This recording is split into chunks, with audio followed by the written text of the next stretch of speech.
nama saya Hairunisa Meyan Hafidin. Di sini saya sebagai dosen di Institut Teknologi Telkom Purwokerto di Prodi Sistem Informasi pada Fakultas Informatika. Untuk video kali ini saya akan memberikan satu contoh pengajaran untuk mata kuliah Sistem Pendukung Keputusan. Mata kuliah Sistem Pendukung Keputusan ini merupakan mata kuliah dengan 3 SKS yang dilaksanakan di semester 4. Untuk model pembelajaran dalam mata kuliah ini yaitu berupa asinkronus dan juga sinkronus. Untuk asinkronus, mahasiswa dapat mengakses mata kuliah atau pembelajaran di Learning Management System Institut Teknologi Telkom Purwokerto. Untuk sinkronusnya, mahasiswa akan belajar mata kuliah SPK dengan cara tatap muka secara offline di kelas. Kemudian untuk deskripsi mata kuliah Sistem Pendukung Keputusan, mata kuliah SPK sendiri merupakan mata kuliah yang tujuannya adalah untuk membekali mahasiswa agar dapat mengetahui, memahami, dan juga mampu menerapkan sistem pendukung keputusan dalam kehidupan sehari-hari. Kemudian mata kuliah ini juga akan menitik beratkan pada konsep tentang keputusan, kemudian proses pengambilan keputusan, klasifikasi, konsep sistem pendukung keputusan, kemudian komponen pembentuk SPK, pemodelan SPK, metodologi, dan juga implementasi SPK di dalam kehidupan nyata. Kemudian untuk capaian pembelajaran lulusan di mata kuliah SPK, itu terdapat 2, ada CPL 1 dan juga CPL 2. Untuk CPL 1, mahasiswa diharapkan mampu mengambil keputusan secara tepat dalam konteks penyelesaian masalah di bidang keahliannya, berdasarkan hasil dari analisis informasi dan juga data. Jadi nanti mahasiswa diharapkan dapat mengolah informasi dan juga data dengan menerapkan metode-metode di SPK. Kemudian untuk CPL 2, mahasiswa diharapkan dapat menguasai metode, teknik, proses, dan juga peralatan dalam menganalisis kebutuhan, mendesain, dan juga membangun serta mengintegrasikan sistem informasi sebagai solusi permasalahan di organisasi. Itu adalah CPL atau capaian pembelajaran lulusan untuk mata kuliah Sistem Pendukung Keputusan. Kemudian untuk capaian pembelajaran mata kuliah, di sini SPK memiliki 3 CPMK. Untuk CPMK yang pertama, diharapkan mahasiswa itu mampu mengetahui konsep dan sifat dari sistem pendukung keputusan. Kemudian yang kedua, mahasiswa diharapkan mengetahui paling tidak 1 jenis metode dalam sistem pendukung keputusan. Jadi dalam SPK sendiri itu terdapat beberapa atau banyak metode. Nah, di sini kami harap mahasiswa paling tidak mengetahui 1 metode yang bisa diterapkan dalam kehidupan sehari-hari.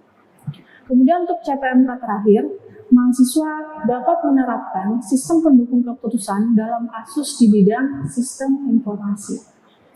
Itu adalah ketiga CPMK dari mata kuliah SPK. Kemudian untuk kriteria penilaian, jadi dari setiap CPMK yang akan dipelajari oleh mahasiswa, itu paling tidak akan ada evaluasi atau penilaian, yang mana untuk CPMK 1, itu nanti akan ada bentuk soal berupa tugas 1 dengan bobot sebesar 10%, kemudian nanti akan ada tugas 2 dengan bobot 5%, tugas 3 dengan bobot lebih tinggi yaitu 10%, dan terakhir adalah kuis dengan bobot sebesar 5%.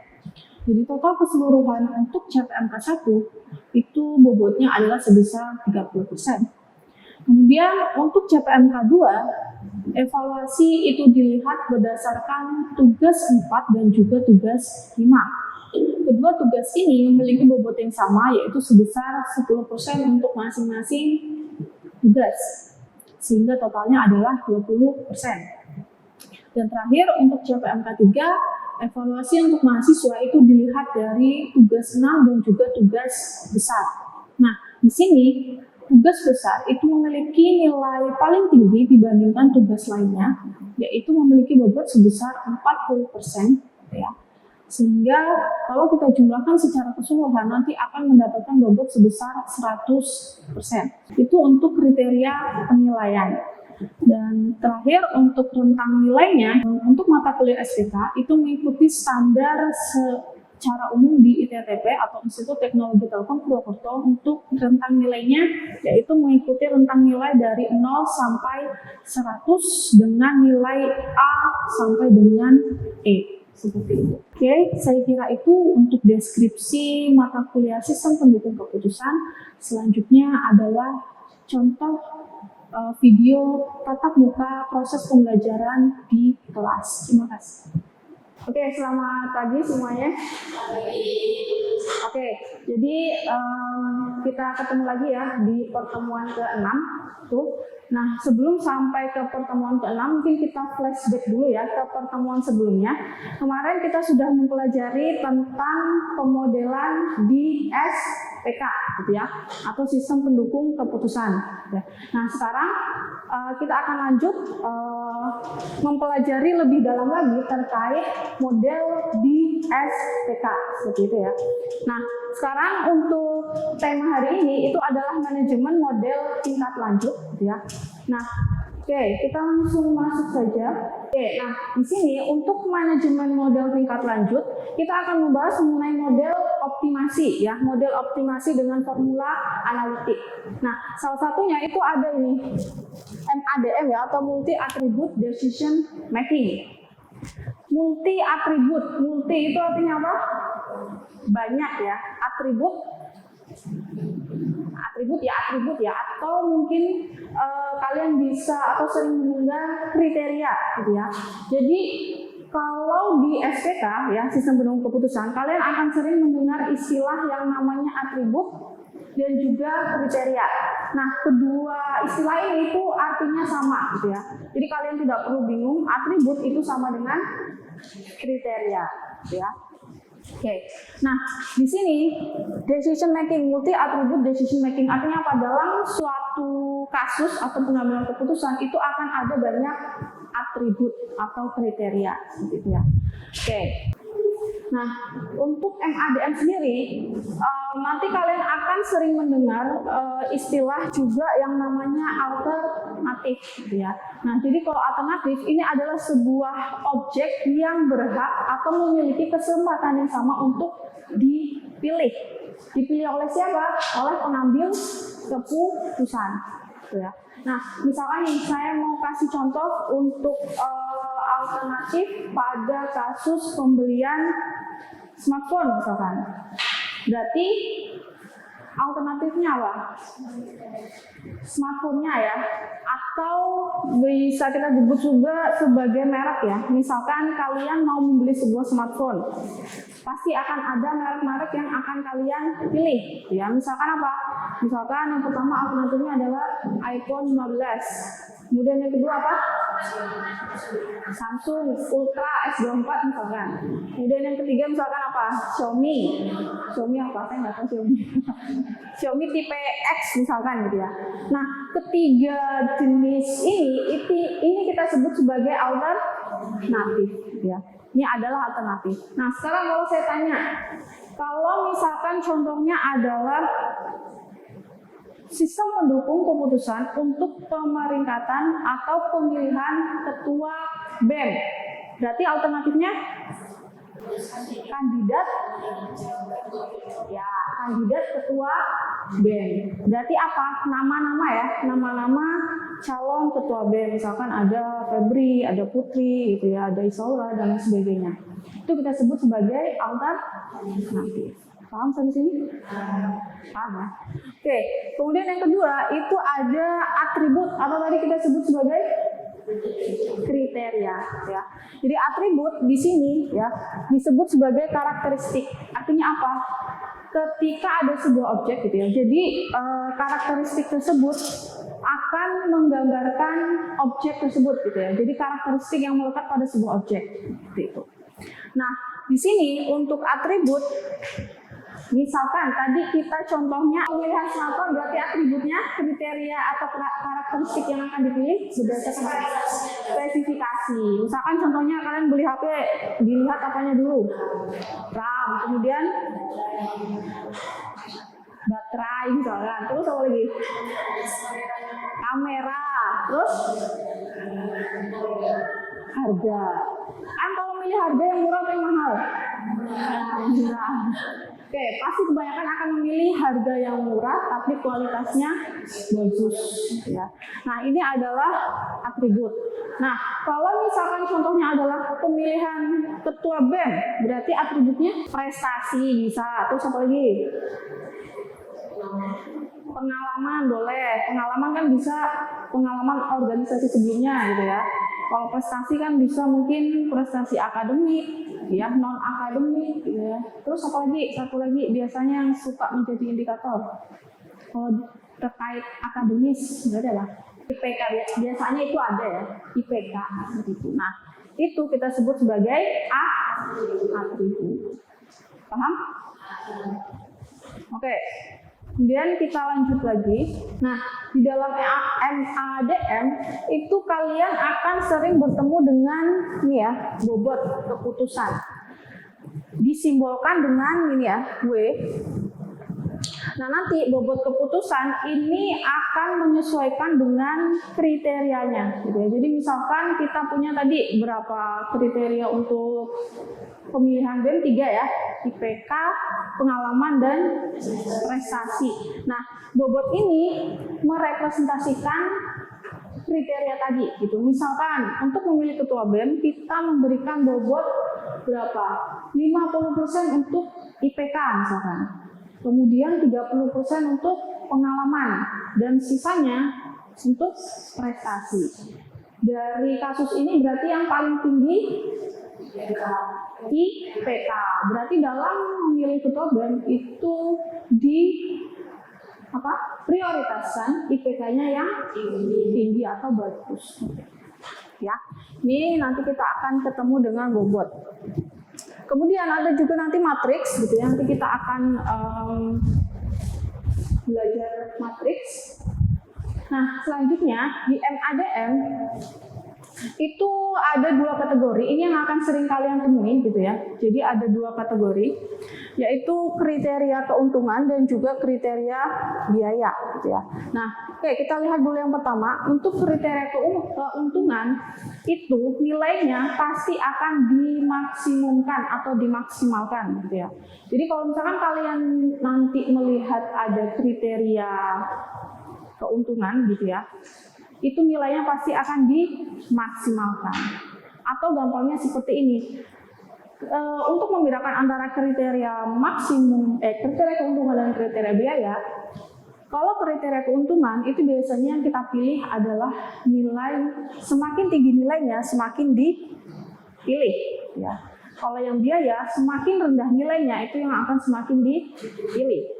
Nah, coba sekarang kita lihat contohnya. Nah, misalkan kriteria keuntungan, contohnya adalah IPK. Semakin tinggi nilainya, kan pasti akan semakin dipilih ya untuk IPK ya. Terus apa lagi yang semakin tinggi nilainya? Kalau baterai smartphone itu dipilih semakin tinggi atau semakin rendah? Berarti maksudnya keuntungan atau biaya? Keuntungan. Paham di sini? Ya. Terus kalau kriteria biaya, nah ini ya, jadi nilainya itu akan diminimumkan. Jadi kita pilih nilai yang paling kecil, gitu ya. Contohnya misalkan ada harga. Gitu ya. Kalian kalau beli HP tadi ya, pasti beli yang paling murah. Beli rumah juga pasti beli yang paling masa terjangkau. Ya artinya apa, sesuai budget lah ya gitu ya. Tapi kan ya kebanyakan manusia itu pasti milih murah tapi kualitasnya bagus gitu kan. Nah makanya di sini kalian bisa menggunakan metode SPK ya untuk tadi menentukan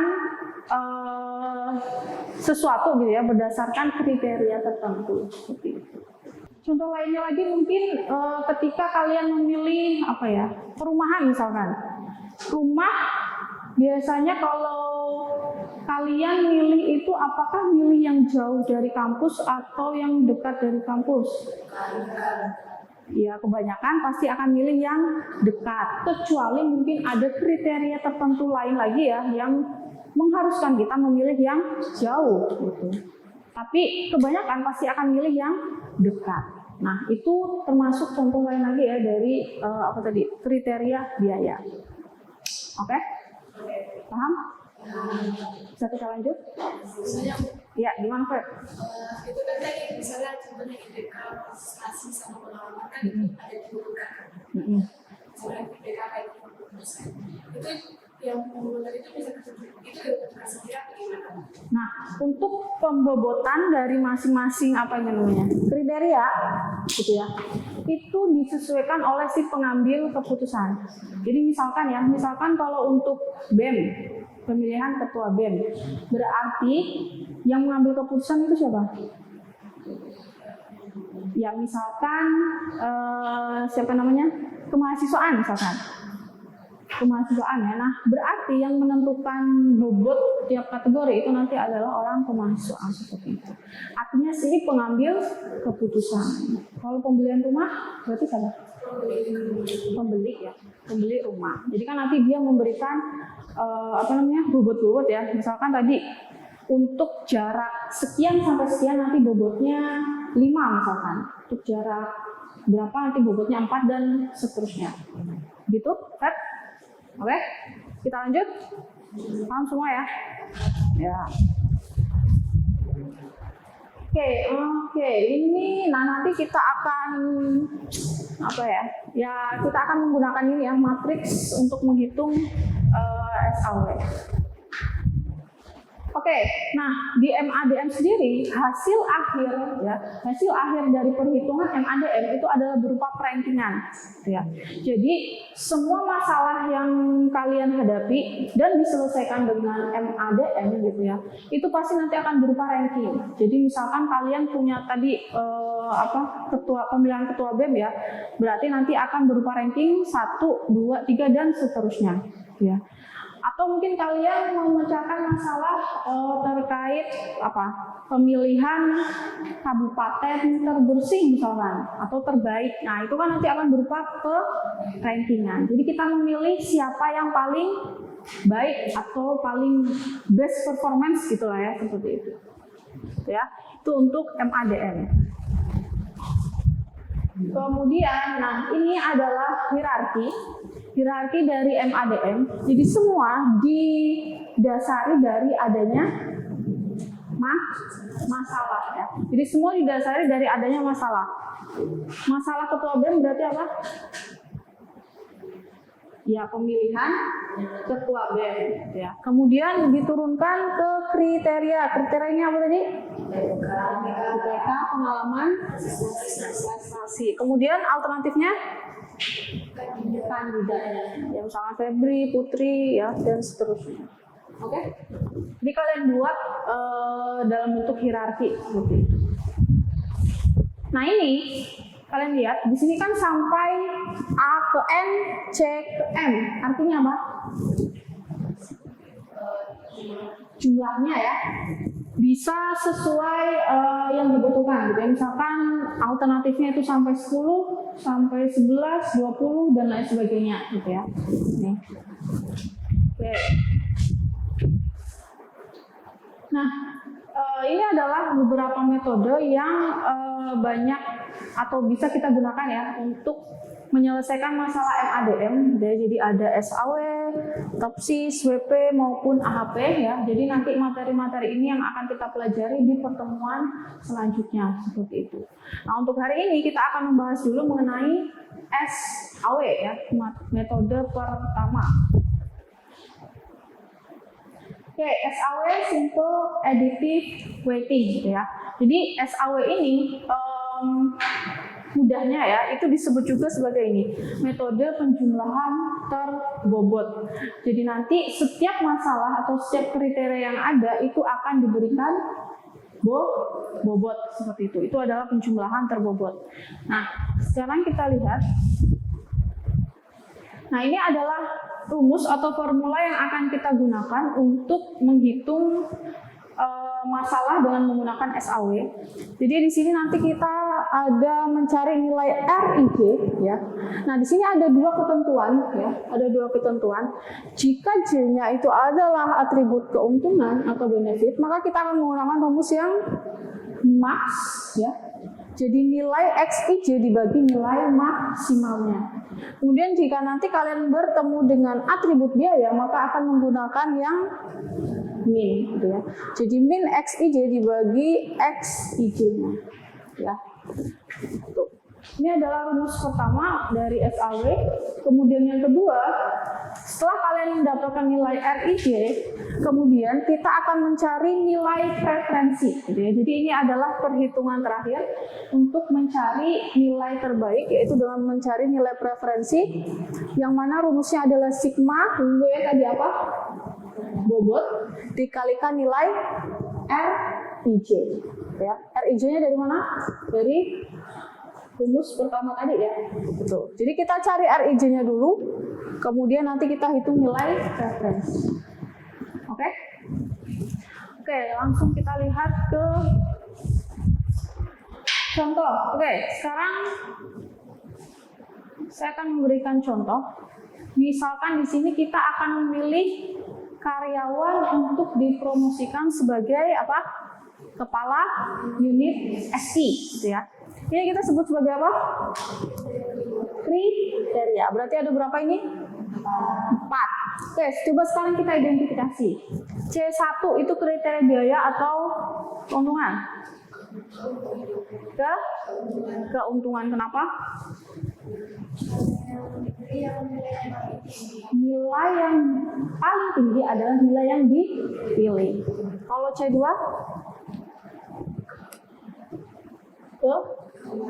Keuntungan.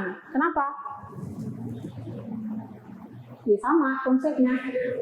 Yang nilai prakteknya paling bagus pasti yang akan dipilih. C3 keuntungan, C4 berarti semuanya, berarti rumus yang dipakai max ya, rumus yang max. Oke. Kemudian di sini ada bobot. C1 berarti tadi untuk kriteria apa?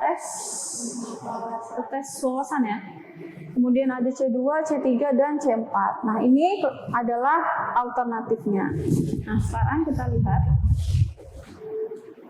Nah, ini adalah data dari kasus ini gitu ya. Jadi alternatifnya ada 6, kemudian kriterianya ada 4. Nah, sekarang yang pertama kita cari itu adalah RIJ. Rumusnya akan kita gunakan yang max atau min? Max. Max berarti yang ini ya, XIJ dibagi max XIJ. XIJ dibagi max XIJ. Oke. Sekarang kita lihat ke data. Oke, RIJ itu merepresentasikan apa? Baris dan kolom. Oke, kita mulai dari yang baris pertama. Berarti R berapa yang kita cari dulu? R1 11. Nilai X11 berarti berapa? 70 dibagi maksimal dari XIJ. Berarti merepresentasikan kriteria 1. Berarti berapa nilai maksimalnya? 85. 70 bagi 85 berapa, Bud? 0,8. Oke, terus berarti ini R berapa? Oke, R baris 6 kolom ke berarti R 1. Baris 6 kolom ke 1 adalah 62 dibagi maksimalnya yaitu 85. 62 dibagi 85 0,72. Ya, benar ya?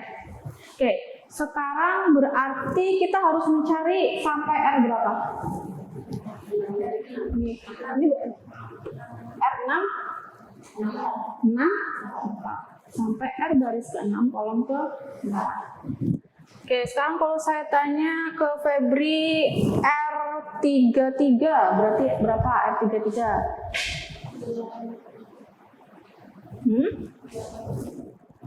80 dibagi maksimalnya adalah, iya benar ya, 80 dibagi 85. Paham sampai sini? Paham semua ya? Ada yang masih bingung? Ada? Oke, gitu ya. Jadi ini adalah perhitungan untuk mencari nilai R, I, R, I, J, gitu ya. Oke, terus setelah kita dapatkan semua nilainya, gitu ya. Nah ini kalian nanti buat dalam bentuk apa ini? Matriks. Oke, berarti ini R berapa?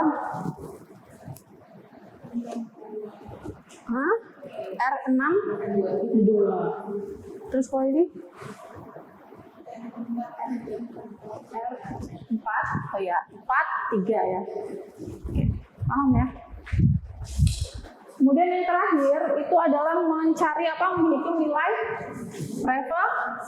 nilai preferensi. Tadi rumusnya adalah sigma W J dikali R I J.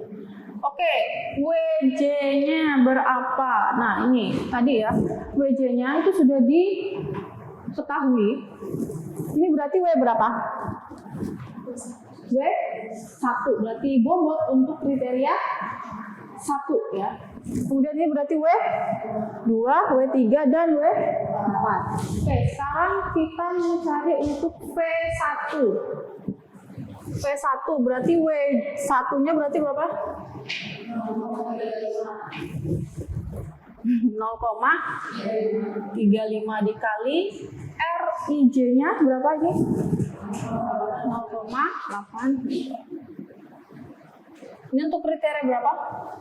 1 ya. Ditambah berarti kriteria 2. Kriteria 2 W-nya berapa? 0,25 dikali 0,67. Dan seterusnya sampai kriteria yang berapa? 4 ya.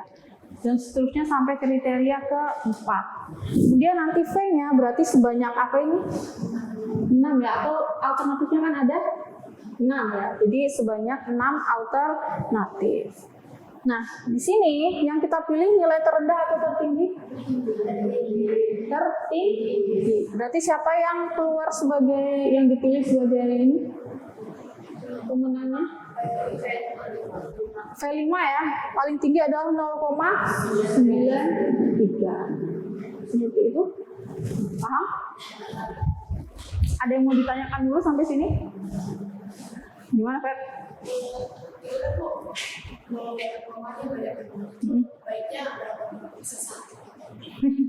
Oke, jadi memang kalau perhitungan kayak gini itu akan ada banyak koma gitu ya. Jadi kalau saya suka menyarankan kepada mahasiswa itu paling tidak ada 4 angka di belakang koma. Tapi kalau seperti ini juga boleh 2 angka di belakang koma seperti itu. Bisa dipahami ya? Ya, jadi nanti kalau misalkan masih ada yang bingung, kalian bisa bertanya ke saya gitu ya. Baik melalui WhatsApp ya, atau kalian datang ke ruangan saya seperti itu. Gitu? Bisa kita cukupkan untuk hari ini? Bisa. Cukup sekian ya. Terima kasih. Assalamualaikum warahmatullahi wabarakatuh. Oke, jadi demikian untuk deskripsi singkat dari proses pembelajaran mata kuliah sistem pendukung keputusan. Jadi semoga dapat memberikan gambaran terkait pengajaran yang saya lakukan di mata kuliah sistem pendukung keputusan. Terima kasih saya ucapkan untuk segala pihak yang terlibat dalam pelaksanaan SETUS di tahun 2024 ini. Sekian dari saya. Assalamualaikum warahmatullahi wabarakatuh.